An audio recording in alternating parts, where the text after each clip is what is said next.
Anya's neck had been compressed by Timothy until it turned red. Her face had started to turn pale due to the lack of oxygen. While she would surrender when needed, in front of Timothy, she found she simply could not yield. Anya squeezed out a sentence from between her teeth. No ability. That's right. Sterile with no ability. Shame and embarrassment. What kind of married life is that? All right, then I'll let you know whether I have the ability or not. Timothy instantly lost his capacity to reason. As soon as he finished speaking, he did not give her a chance to think. He reached out his hand and violently pressed on the back of her head and kissed her. She gritted her teeth and did not let him continue, but Timothy held her captive. She could not help but cry out in shock. He ignored her struggle and wrapped a strong arm around her cold body, forcefully clamping her with his burning chest. Timothy, you beast! Let go of me! She warned him while attempting to maneuver out of his strong hold. Timothy's eyes were red. He did not say anything. He just used his strong hand to restrain her. Anya's eyes instantly widened with lust. She didn't think that Timothy could do such a thing. He was such a brute, but he was such a force. Timothy, you jerk! You need to leave. Get lost.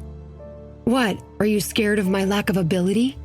Timothy's eyes turned a little red, frightening as the rainy night 4 years ago. It took Timothy only one hand to easily restrain her.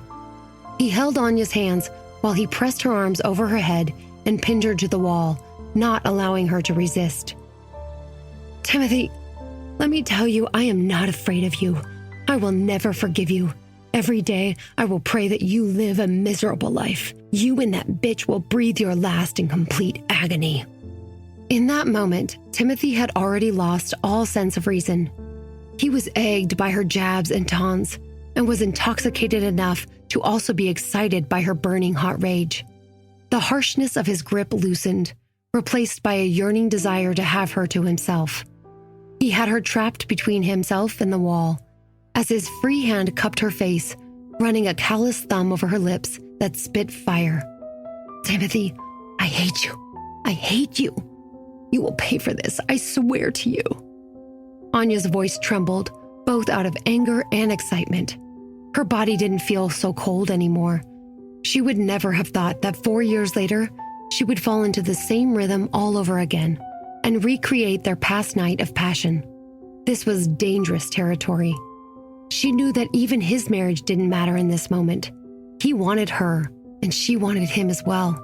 She was releasing years of pent-up rage with her words. It hurt her to be so angry with him and still want him so badly. She hated herself for it, really. But she knew that it was mainly the alcohol and the thirst that had been unquenched for 4 years. Anya bit her lip and did not let herself make a sound.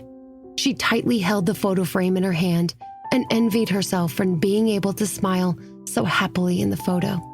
Because what was happening here was diabolical. In the end, Anya did not even have the strength to fight him and gave into the dark pleasure that she had been denying herself. Her eyes looked gazed as she looked at the ceiling of the bathroom and did not struggle anymore. She decided to abandon reason for desire and deal with the consequences later. When she woke up the next day, the sunlight had already passed through the windows and quietly shone on the ground. She frowned as she realized how badly her head ached. With both hands on the bed, Anya finally struggled to sit up. In her mind, she replayed what had happened the night before. Because she was drunk, Anya could not remember the specific details, but she remembered clearly that they had had sex. Timothy. Anya gritted her teeth. She couldn't believe the audacity of that man, although she also knew it wasn't just one-sided. Enraged, she grabbed her phone to confront him. When she had picked up the phone, a piece of paper under the receiver caught her eye. She picked it up and saw Timothy's handwriting on it. It read, Anya, the money from the divorce 4 years ago has been with me. When you think it through, you can come to me and get it. This way, we will no longer owe each other anything. We won't owe each other anything? Ha! She laughed scornfully. Do you think that the damage you've inflicted can be paid for? I will not forgive you so easily or do anything to ease your guilt." Anya sneered and threw the note in her hand into the garbage bin. However, after Anya began to dial the number, her fingers hesitated for a long time but did not finish. Timothy was a person with great power in Harburton and was known for his fidelity. How would people respond if she said that Timothy had slept with her? Would anyone believe her? Timothy was a prominent figure in the city. He had money, power, and looks. He also had a beautiful wife at home. A woman more beautiful than herself would have to fight to get Timothy's attention. She was just a lowly employee. They would question how she had such great charm that would cause the Timothy Godot to commit this horrendous damage to his marriage. People would just assume that she was a skeevy woman who wanted to extort Timothy after seducing him. Furthermore, if she told anyone about this, what would happen then? That information could get out. What if the media got a hold of it? She absolutely believed that with Timothy's ungrateful and cold-hearted personality, he would find a way to get retribution. At that point, she was afraid that she would no longer have a place in Harburton anymore. She might not even have a place to live in the entire country. Not only that, if the media found out, she might be dragged back through their traumatic past. Timothy could even continue to investigate Anton's identity. Thinking of this, Anya immediately put down her phone dispiritedly. She laughed at herself and realized that her life was really sad. It was fine if she did not have a love life, but she had been bitten by the same dog twice. She thought about it again and again, and in the end, she put down her phone. She did not want to forgive Timothy or let him go unpunished, but she would think of a better way. Anya took a deep breath and forcefully suppressed the anger in her heart. She walked barefoot out of the bedroom and headed to the kitchen to pour herself a cup of water. Anya now felt dizzy and her body refused to go under its own power. Anya was physically fit, but between the cold and her hangover, along with the absurdity of the previous night, she did not know when she fainted. Upon recovering, she drank 2 full glasses of water and crawled back into bed again. She weakly rolled over. She did not want to move at all. Forget it. I don't have a job anyway. I'll just lie down again. I can keep looking for a job after I feel better. With this thought, Anya closed her eyes. Because she was very tired, Anya quickly fell into a deep sleep. She was woken by the sound of repeated knocking on the door. Anya was terrified as she was startled awake and suddenly sat up. Ever since the events of 4 years ago, she had become very sensitive to her surroundings. Under normal circumstances, no matter how well she slept, if there was a slight movement, she would immediately wake up. Anya took a deep breath, picked up the pajamas that were thrown on the ground, and impatiently put them on. Then, she slowly approached the door. "Who is it?" "It's me, your landlord." "What is she doing here?" Anya muttered and reached out to open the door. The landlord's big sister immediately looked her over with a grubby face.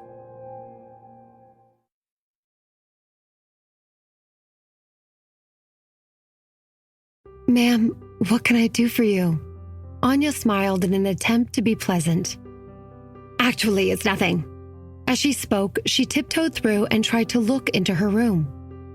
"What's wrong? Are you looking for something?" Anya asked as she moved to the side, blocking her line of vision. "One small thing. Did your boyfriend leave?" she asked as her face flashed with curiosity, ready for the most minute piece of gossip. When Timothy had brought Anya back in the sports car yesterday, the landlord's sister had secretly been watching them. Because she was trying to observe them discreetly, she had never been able to get a clear sight of the man who had accompanied her home. With the expensive sports car and the powerful aura of someone used to be in authority, she thought that the man who had dragged Anya into the house last night seemed as if he walked straight out of the TV. Last night, when she saw the man carry Anya into her apartment, she could not suppress her curiosity and had to run to her tenant's doorstep to eavesdrop. At first, she seemed to be hearing them quarrel. Later, the landlady had been so tired that she had laid down at the door, still listening to the goings-on inside. In the end, the battle sounded as if it had moved into Anya's room. After a bit, she could not stay awake any longer and had returned to her apartment to sleep. The first thing she did when she woke up this morning was to watch Anya's apartment in an effort to see if she could make out the face of her boyfriend. He was clearly rich, with a handsome face and strong figure. Anya had really found a treasure. Boyfriend? What boyfriend? Anya turned her head to look at her room and asked curiously. She had only once had a man in her life, when she married a scumbag named Timothy. Where did she get that idea that she had a boyfriend? She thought. Goodness, don't be so mean. I saw you yesterday. I was watching you. After the landlady said that, her face turned red instantly. She reached out her hand to hold Anya's and earnestly said, Anya, you have finally found a good thing. Take advantage of the opportunity. When you become stressful, don't forget that there was once a landlord who genuinely encouraged you. Anya thought for a moment and realized that the landlord's sister assumed that Timothy, whom she had seen enter the apartment yesterday, was her boyfriend. That scumbag is not my boyfriend, she immediately responded. Oh no, did you two have an argument? You seem to be getting along quite well, the landlady said tongue-in-cheek. Ma'am, do you have anywhere else to be? If there's nothing else you need, I must get some rest. Anya did not want to waste any more time talking nonsense with her. A couple? Lady, can we please be done with this conversation? Leave me alone. Anya wailed in her heart. What? You don't want to talk anymore about him? Come on, tell me, how did you two meet? She refused to give up. She pressed her hand against Anya's door to prevent her from closing it. I'm being completely serious. That jerk is not my boyfriend. Anya felt like she was going crazy. Thankfully, the sound of the phone ringing in the living room interrupted their conversation. Anya was immensely grateful for the distraction. Uttering a quick prayer to thank the universe, she quickly said, Sorry, I have to grab that. Let's chat another time. After Anya spoke, she saw her hand move away and hastily closed the door. Hey, I wasn't done talking to you. The landlord's sister knocked on the door and complained. Anya rolled her eyes at the door and ignored her. She walked to the table and picked up her phone. When she saw the caller ID, Anya could not believe her eyes. The person calling her was David Hendricks from Sunderby Styles. Didn't he fire her? Why would he suddenly be calling her? A million thoughts ran through her mind in quick succession. She took a deep breath and pressed the answer button. She heard his voice coming from the other end of the call. Miss Radcliffe. Yes, Mr. Hendricks. How may I help you? She did not know why he had called her so early in the morning. Miss Radcliffe. He paused again and then hesitantly responded, Actually, the reason I was calling you was that I wanted to say that your performance during your internship was actually quite good. Therefore, I would like to invite you to officially come back to work for Sunderby Styles. I'm preparing an employment contract for you currently. Excuse me? Anya did not react for a moment. She was very confused. Just the other day, he had called to deny her employment. Today, he was requesting she come back to work for Sunderby Styles.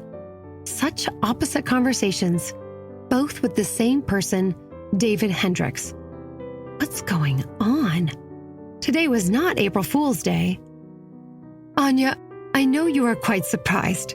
Actually, it has caught me off guard as well. David sighed heavily on the other side of the phone. He did not know what had changed within the Godot Group. 2 days after the Lynch family banquet, Keith, the general manager of the Godot Group Human Resource Department, called him. He hinted to him that Anya had offended someone she should not have. If Sunderby Styles did not want any trouble, he relayed, it would be best not to hire her after her internship. Even better, if they terminate her employment immediately. David was frightened when he heard this. Anya was quite capable in every aspect. Losing her would definitely harm the company. However, the loss incurred would never come to even a tenth of what they could lose if they were to offend the Godot Group. Therefore, he hurriedly acquiesced and fired her. However, this morning, David had received a call from the assistant to the president of the Godot Group, Gary Levin, who expressed clearly over the phone that Timothy Godot was inquiring as to what kind of work Miss Anya originally did for Sunderby Styles. He insisted that it would be best if she could resume that position immediately. He was in a difficult position now. He really wanted to know what the Godot Group was doing. Why would they care about a small designer and use the influence of two important people within the Godot Group to call him? However, when Heath called him, he also told him not to let anyone know about his call. In order not to offend Heath, David didn't tell the assistant about their previous conversation. After thinking for a while, he finally decided to listen to Gary because he was Timothy Godot's personal assistant. He could express Timothy's intentions the most clearly. If Heath asked about it afterwards, David would be able to properly explain what had occurred. He had pondered it again and again before he dialed Anya. "I would appreciate your return as soon as possible. There is not much else I can share." David responded to her curious pause as he remembered that Gary had instructed him that Mr. Godot did not want Anya aware of the circumstances surrounding her return to Sunderby Styles. "Okay." Anya nodded as if he could see her. She was also curious about the details pertaining to her reinstatement, but since David couldn't share any details, she wouldn't bother asking. They spoke for a few more minutes before hanging up. Anya sat on the bed and pondered their conversation. What had happened to facilitate her being rehired by Sunderby Styles? Did Derek Weston have something to do with it? Anya made a wildly uneducated guess. Could it be that Derek was touched because I toasted Timothy sincerely yesterday and kept drinking with him? But he didn't seem like that kind of person. Then who was the person who helped me? Timothy? When Anya thought of that, he immediately shook his head, realizing exactly how deranged that notion was. She believed he would rather give up something he cherished than help her. But who cares about him? Most importantly, she had a job. She could buy delicious food and do fun things with her son again. Realizing this, Anya suddenly felt motivated. She did not want to wake up with a broken heart, missing her son every day. She happily ran to her bedroom and started to select her clothes. Today was her first day back at work, so she had to do well. At 6 o'clock in the morning at the Godot Villa. The morning light shone on the mahogany floor of the bedroom. Melissa sat in the front of the window on the second floor and stared out. Usually when Timothy got home from work, his car would appear there. When she saw it, she would run from the second floor down to the first floor and happily greet him to welcome him home. However, something was off. Timothy had not come home last night. This was the first time since they had gotten married that Timothy had not returned home after work or a business engagement, unless he was away on a business trip. He had called her to tell her that he was out with Leslie because he had a business meeting with Derek Weston last night. And after the business meeting, he had gone out drinking together. When Melissa couldn't contact him, she called Leslie to ask him about what they had done, and his recounting of the evening prior matched what Tim had told her. However, Melissa was sensitive and had always felt that there was something wrong with the hotel the men had gone to. As long as Timothy wasn't on a business trip, no matter how late it was, he would always return home. But this time, he did not. "Mel, you have to spend the entire night waiting for him? Go and rest." Heath knew that Timothy had not come home during the night. She would not be in a good mood, so he confirmed with the company that it would be okay for him to take the day off to be available for her. "Now, I want to sit here and watch for Timothy to return." Melissa shook her head in a daze. She was afraid of losing him. It was like a pair of invisible hands fiercely grabbing her throat, making her unable to breathe. She was so distraught. "Mel, don't stress, okay? Timothy did not come back for a single night. I'm sure he's fine. He probably got caught up with work and chose to get a room at a hotel so he didn't disturb you." Heath placed his hand on her shoulder as he slowly guided her into his embrace. "Stop it. Melissa pushed Heath away. What makes you think it is okay to act like that? There is only the two of us in the room right now. What are you afraid of? He looked at her with an injured face expression. It's hard for me to watch you two together. Heath, watch your words.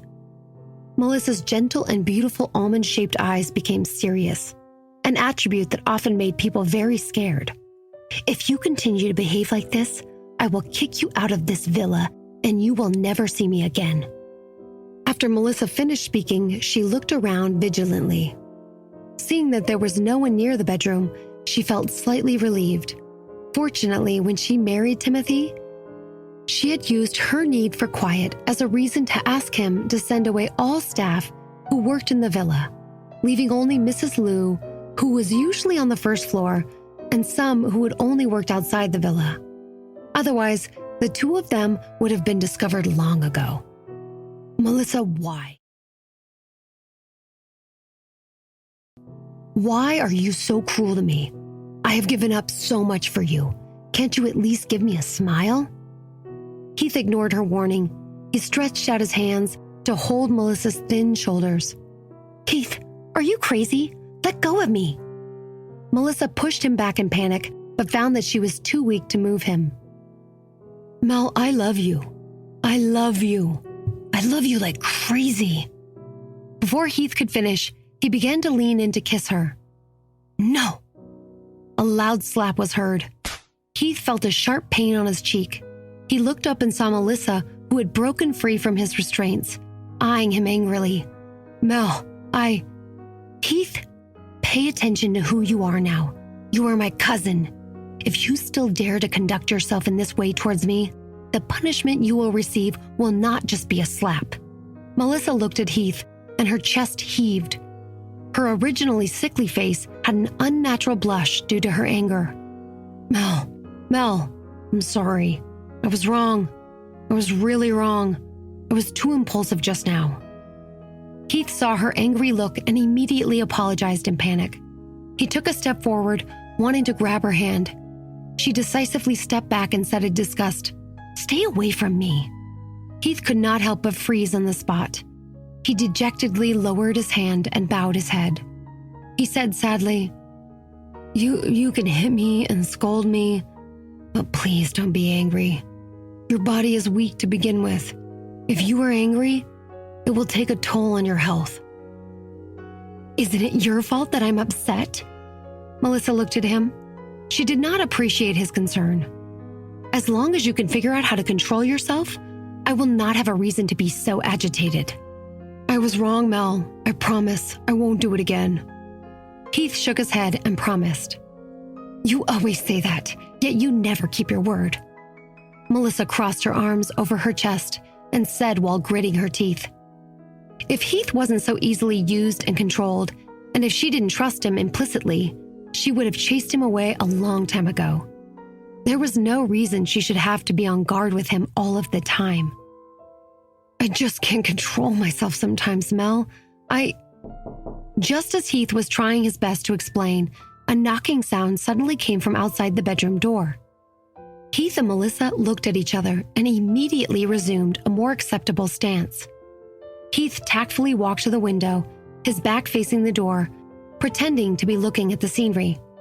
Melissa fiercely glanced at his back before walking to the door and opening it. What do you need? Melissa blocked the door and asked. Mrs. Liu lowered her head and did not look in the bedroom. She just respectfully said to Melissa, Ma'am, Mr. Godot is home. He is about to come in. Timothy is back. Melissa's original gloomy voice immediately became happy. She stretched out her hand to tidy her hair and quickly ran to the front door to welcome him home. Heath, who had been pretending to look out at the scenery outside the window, heard Melissa rush downstairs and hurriedly turned around to remind her to be careful. However, just as Heath stepped out of the bedroom, Melissa's figure disappeared around the corner and down the stairs. Heath smiled bitterly when he saw how she treated Timothy and him differently. Sometimes even he felt that he was very pitiful. Mr. Zellweger, your face.